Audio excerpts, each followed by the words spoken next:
When it's cold out and you didn't dress for the weather and you're far from shelter, you have a crucial decision to make. Should you run or ski to try to warm up, or go slow and avoid the cooling effects of wind? When it's cold out and you're not moving, the heat you lose goes to heating up the air around you, forming a slightly warmer protective layer so you don't cool off as quickly.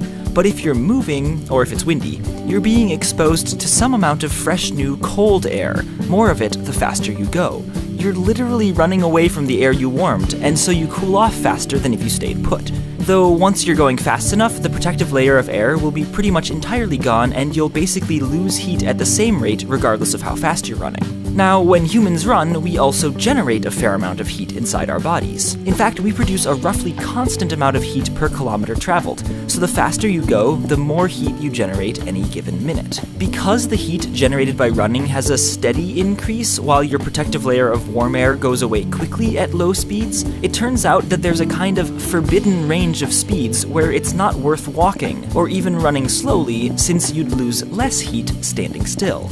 So what's the minimum speed where the heat you generate running finally balances out the additional heat you lose due to air movement? Well, using some estimations for the surface area and energy generation of an adult human running naked, and the effects of wind on heat loss, I found that when it's freezing outside, you need to be able to run roughly a 5-minute mile to be better off moving than staying put. Faster if it's colder out. And this wouldn't even mean you're not losing heat, it's just the point at which you lose less heat running than you do standing still.